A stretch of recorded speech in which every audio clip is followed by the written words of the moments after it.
Okay, hello everyone. Welcome back to part, I think 8 or 9 Eight. of our eight. Thank you. Eight. Of our discussion of Tropics of Discourse by Hayden White. Greetings to all the viewers, to John David, and to Daniel Garner, OG Rose.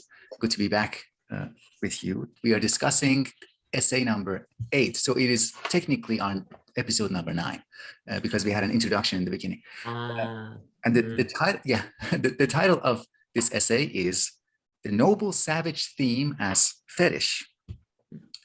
And our task, I think, would involve whatever else we talk about.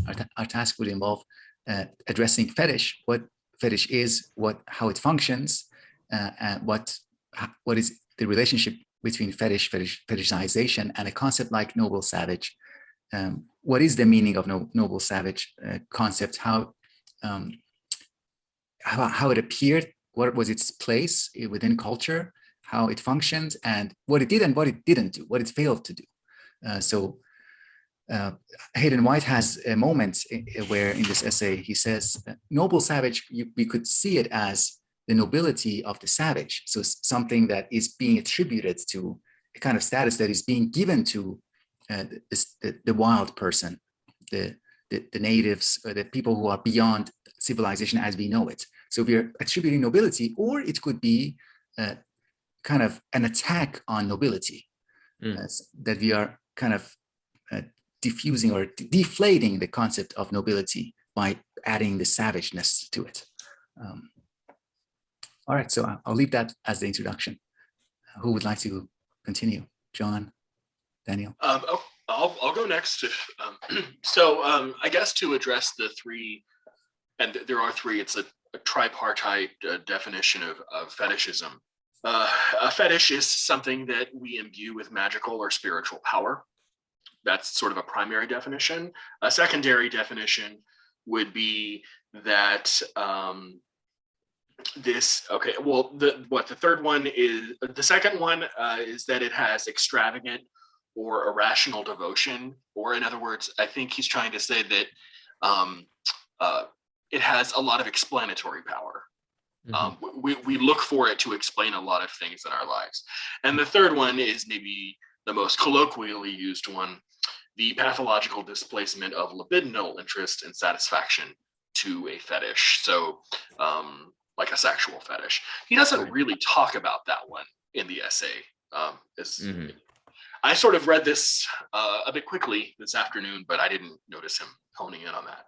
I don't know why he's introducing something that he doesn't really take up again, but I thought it was interesting that he said that this whole idea of a noble savage starts around the Renaissance, because I don't think he explains why he thinks that is either, but I have an idea, and that's if anyone's familiar with Thomas Friedman, the whole idea of globalism, you could sort of call the Renaissance globalism 1.0.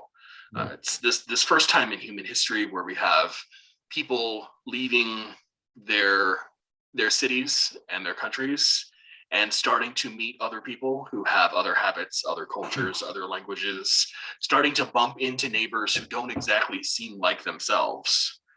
And that's where we also get some of the first people who say, I'm not just a citizen of my city, state, or of my country, but like Francis Bacon said, I am a European.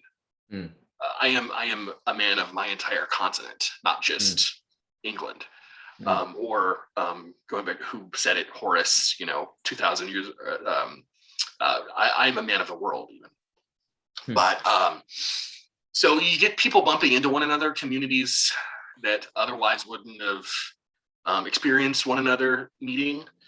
And of course, what does the human mind do with this information other than start to draw differences along the lines of physical appearance, language, and everything else? So we have to have a way to other. And that's why this might, I'm guessing, start somewhere around, the 14th, 15th century. And of course, comes all the way up to Rousseau. And then probably in the 19th century dies off with the formal rise of anthropology, and we see what a social construction all this stuff really is. but has a good long run for 300 or 400 years. You want to go from there? No, I thank you very much, gentlemen. Always wonderful to speak with you. I was very interested by this connection of the concept of the noble savage with the Renaissance. And it kind of made you wonder, is it something where with the Renaissance, you have a patron model. It's like, just leave me alone. I'm a Renaissance man. I'll come up with a billion things. I will do painting. You know, I don't need, I need less society because then I'll take care of myself. But then as you head toward the Industrial Revolution, it's almost like, no, actually everyone needs to be mechanical. I'm not saying that's a good development, but it's kind of interesting how the lifeblood of the noble savage concept is there relative to industrialization. And I almost kind of had this question. It's like, is it something where the Renaissance man likes this idea because they're saying, just leave me alone and then I'll figure things out. I'll do all in this different things, where people can in fact be noble if they are left alone. And so that becomes a concept that you hang on to. So I was interested in that. I was also interested, it's kind of funny when you call like a noble savage, you know, when I hear the word fetish, and I was very interested by the fact that I think, John, that he wanted to have his tribe. He wanted his three. He always wants his three. So he minted the libido, the sexual, and then kind of didn't bring it back up just so he could get his three structure.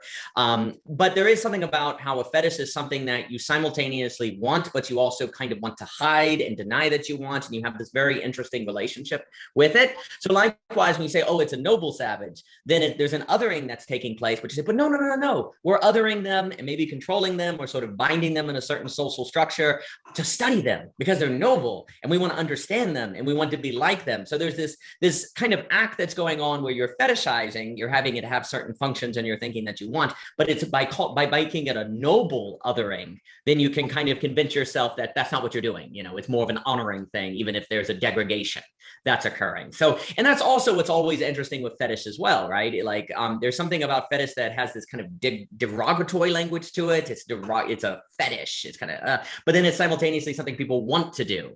Right. And so this double action of want and degradation is what's very, very interesting with the noble savage. And I like the point also that you mentioned, Davood, on this idea that what about the savage noble, right? We're talking about the noble savage, but can you have a savage noble? You did your review on Squid Game. So now I'm thinking about the VIPs or something like that, right? You know, it's interesting how the noble savage also suggests the possibility of the savage noble, because that would be the converse idea. So wait a minute, maybe the nobility is not so good. Maybe the leaders are not so good. And that also makes me think about the sort of what is being suggested during the time of the Renaissance, or the people, like the leadership or different things. It's sort of it's a suggestion that we would actually be noble if we were outside of the society. So that might suggest that the people who run the society are savage, that are not good people. So it's interesting, all these I was very interested by these double moves that are sort of going on that I think, you know, Mr. White expounds on. So again, it's I always find, before passing it to Mr. Davood, I find that concept of fetish very, very interesting. And it's that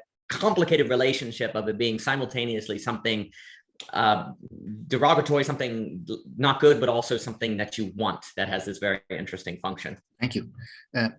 Maybe we can use an analogy. I've been listening these days a lot to the critiques of universities, to critiques of academia, and how it doesn't work well. It doesn't produce the things that it's supposed to produce. And you know, out of that criticism, we can produce concepts like the wise man on the street, the person who has worldly wisdom, is practical, doesn't have any formal degrees, any university degrees.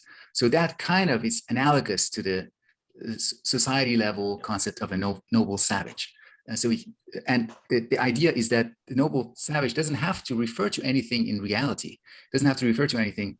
And in that sense, it is a fetish because it's going to have a magical effect. It's outside of most of our experiences, but it's kind of pulling us in a direction. It's creating a point of reference for us.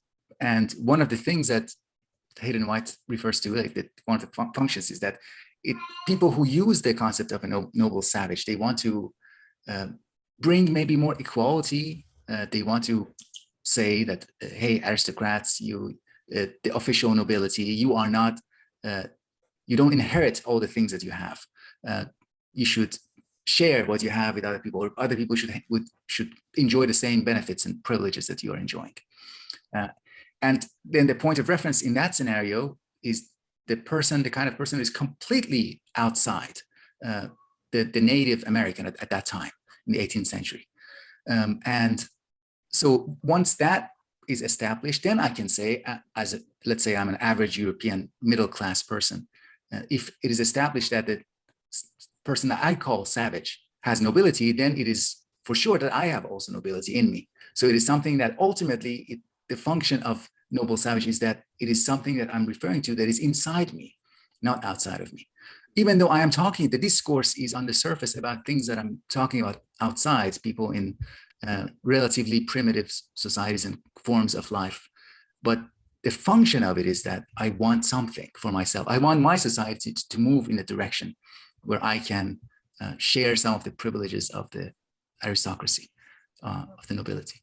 But yeah, the notion of fetish is, by definition, I think it is a little bit fuzzy, it's unclear, but I think that's part of its meaning.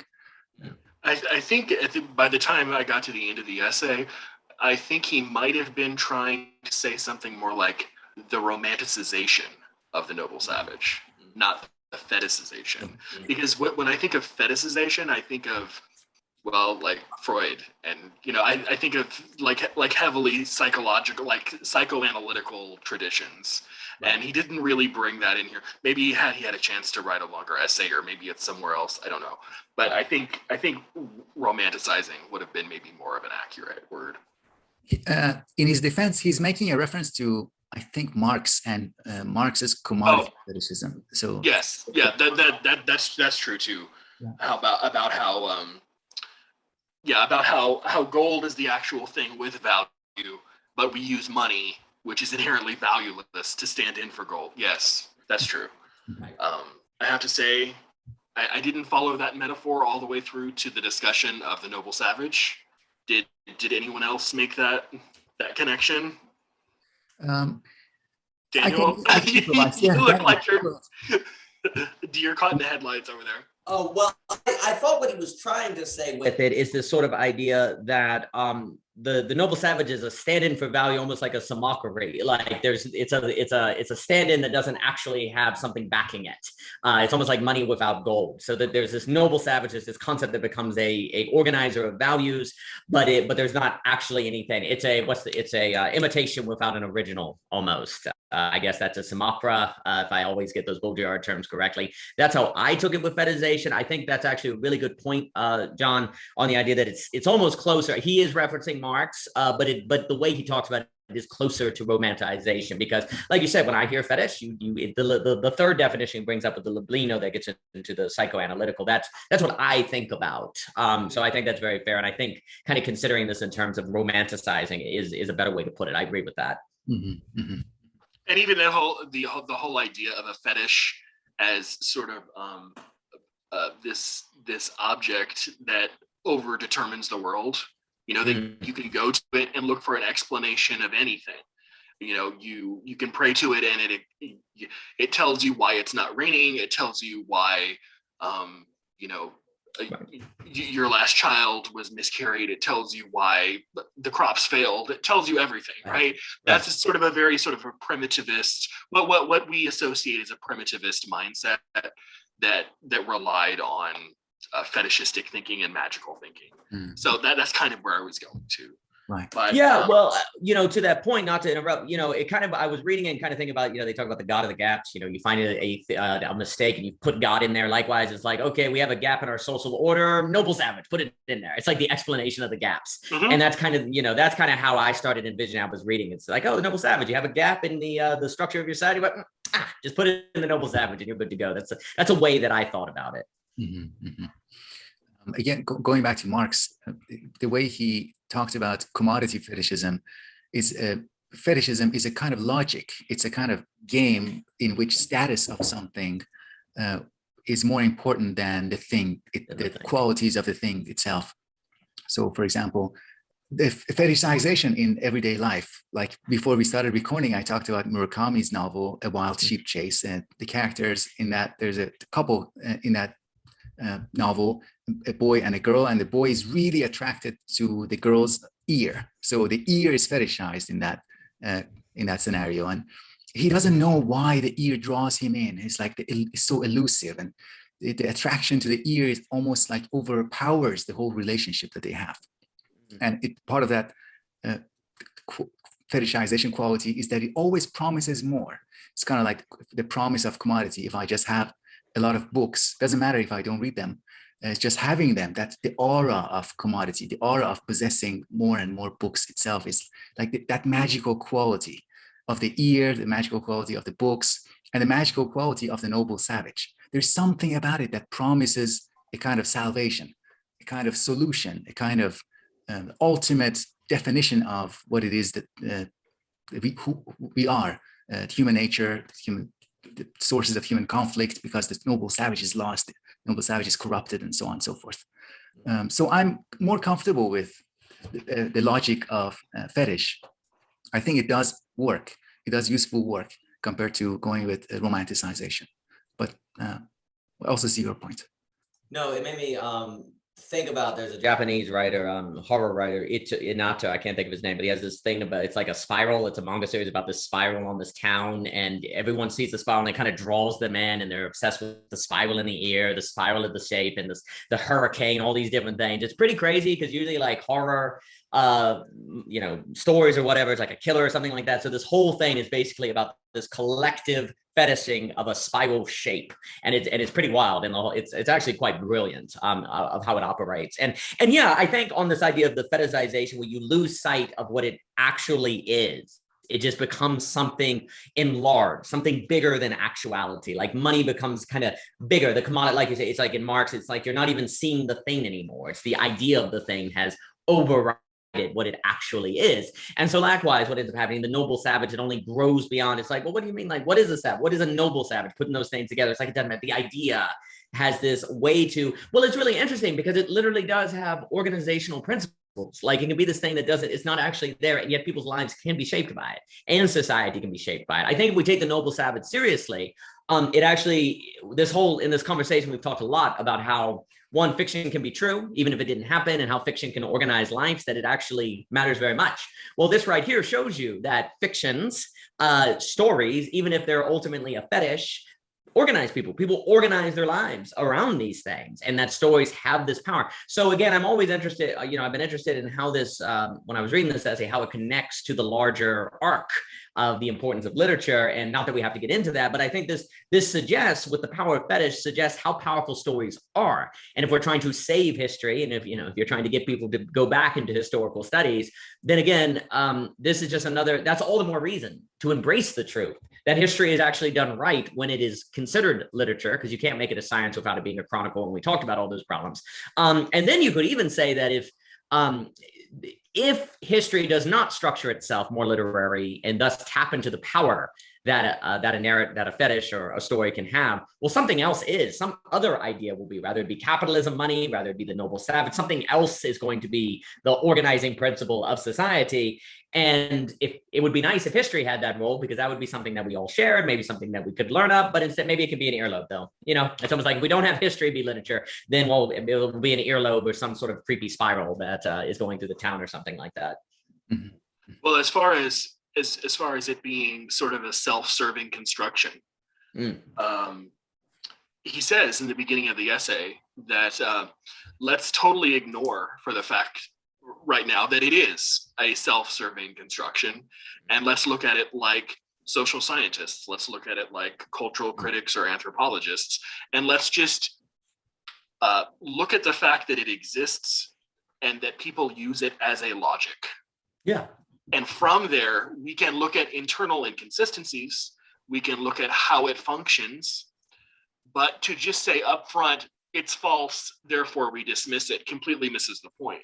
Absolutely. You have to look at the way it acts and Right. the way it behaves.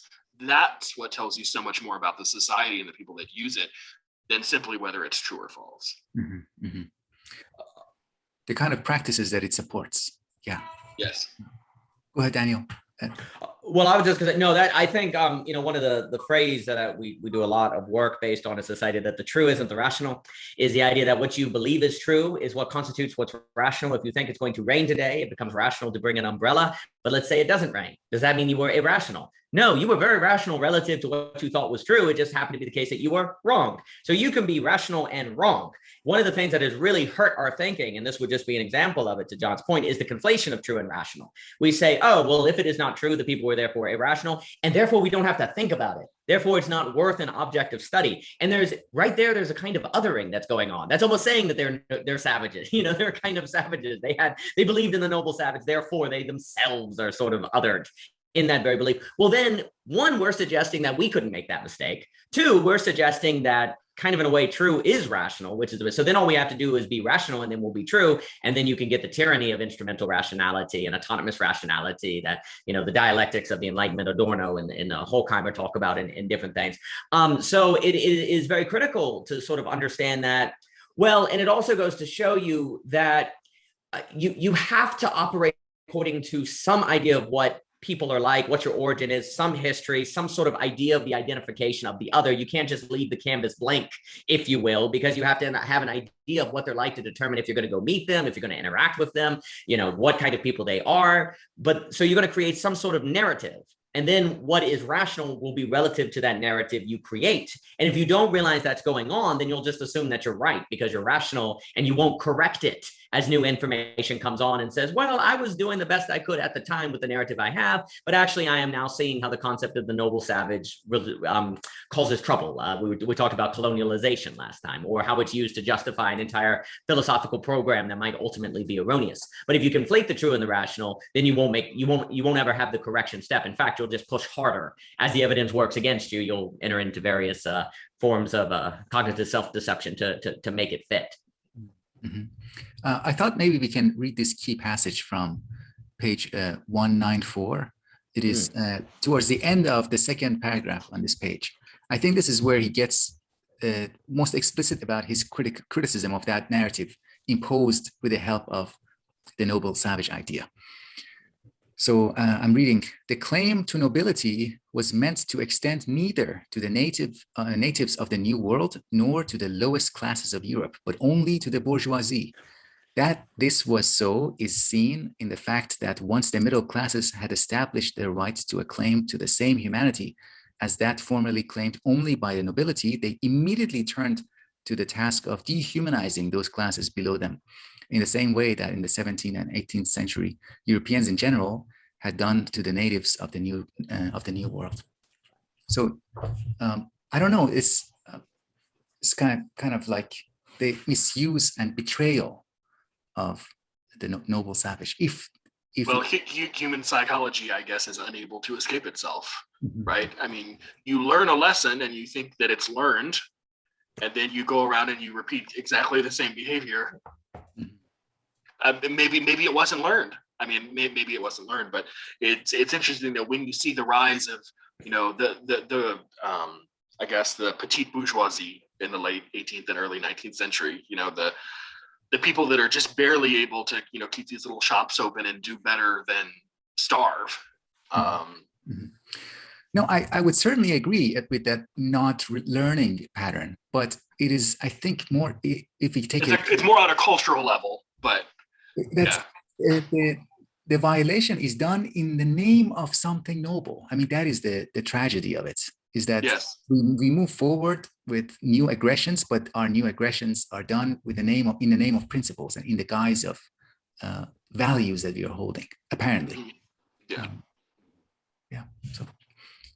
Well, one of the things is nobody likes to think that they're a bad person. So if I'm going to do bad things, I need to be able to think of myself as a good person who's, doing necessary things. That's usually what we like to do. Like if we're doing bad things, well, as long as we can get some sort of logic that makes it a necessary bad, or even makes it just good to us, then we can do it, because we almost always have to carry out some sort of game of self-deception where we think we're a good person in some way. And that's one of the ways fetish can be dangerous, because it allows that flexibility of the concept to do that, where you can turn it around. Yeah. And the thing that's also, I love that part, because where you're talking about the noble savage really was never for the savage, never for the lower caste, it was for the bourgeoisie. You know, when I was talking with Dr. Lass on Hegel, you know, Hegel kind of has this idea that whenever consciousness comes up with a new thought, it's always for consciousness. Like when you encounter a cat, for example, it seems like the encounter of the cat and the knowledge you gain about the cat is about learning about the cat. But really, consciousness is trying to learn something about itself off the cat. The fact that it sees shapes, or that it likes fuzzy things, or that it likes that it can see motion, so on and so forth, all of which is possible because of the experience of the cat. So consciousness is frankly using the cat for self-consciousness, if you will, right? So likewise, it's what he describes here that's so very interesting is that the bourgeoisie is actually talking about the ruling class, so forth and so on, is actually, when it talks about the noble savage, is actually trying to learn something about itself, off of the noble savage. So it's not really about the noble savage. What's the idea? There's kind of this idea that what is the content of the idea? But if we're thinking in terms of class structure, that can hail, you always want to also ask, okay, well, how is the idea though for the thinker? Like, how is the idea for the thinker, or for the class using the concept, or for the consciousness trying to get self-consciousness? What is this double role that is going on? And again, if you're upper class and you start talking about the noble savage, how humble you are.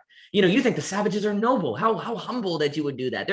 And your nobility, so you're including them you're including them with you. My gosh, you're such a nice person. You're so equitable. You believe in equality with this concept of the noble savage. It's like all these companies in Silicon Valley talking about like meaning and purpose and friggin' helping the poor and diversity. That's all like, oh man, y'all are so great. Y'all don't actually do anything for that stuff, but it makes you sound like you do. And all of that is actually for them, but it captures that logic in order to actually maintain the already pre-existing logic that is serving of those enterprises. It's a weird form of virtue signaling. Oh yeah. Mm-hmm, mm-hmm. And it's kind of like identifying a new resource or a place where there's oil, and then we are going to tap this resource for our own purpose. So it's kind of like a conceptual resource, kind of like resources that we find in nature, and then we use it to fuel our own projects. This is kind of like conceptually with our consciousness, we identify something, we claim the noble savage for ourselves, using it to push our own agendas and projects. Yeah, that reminds me, I was speaking, Mr. Joshua Hansen, who does a lot of work on thinking about academia. Really, I really enjoy, really smart guy. I really like speaking with him. And he was making a point of talking to a human resource officer at a university. And when you go there, all they're talking about is getting you a job and all this different stuff. And it sounds like when you go there, they're going to be like humane, like, what do you add? Like helping you feel, but it's actually more about turning, the human resource, turning humans into resources for the capitalist machine and different things like that. So it's kind of funny when you were talking about that. It's almost like the noble savages. It's like turning humans into human resources that's actually going to be supporting the pre-existing logics that can help the various power structures. Mm-hmm. Mm-hmm. That's not all human resource people all across the country. It's just kind of a funny play that can happen at the university system, because there was some human resource person right now listening who's, was a tear was going down their eye. And I'm not talking about you, Sarah. I'm sorry. Are Davood and I like slowly turning Daniel into a secret Marxist or something? I got the M on my chest last week. No, it's not secret. Oh, great. It's just under the shirt. That's cool. Yeah, I have so much. Yeah, just continue. That thought. I have so much respect for anybody who made the decision not to go to grad school, not to turn themselves into resource. Unfortunately, it's over for me. I did it, but. Yeah. Anybody out there listening, don't do it. Don't do it. Don't make the same mistake I did. The Skype cut, the Zoom cut, it cuts. It cuts, boom. Harvard's like, pull the plug. quick, pull it. But it's funny too, because that's interesting. You could even talk about like grad student as fetish. Now I'm interested in that. Like scholar as fetish. Like in what way is that for the ruling or the ruling system or the ruling class? That's interesting. Like the fetish. Did anyone ever read Hofstadter's Anti-Intellectualism in America? Yes, I love Hofstadter. Yes. Okay. Do you know the part in the book where he talks about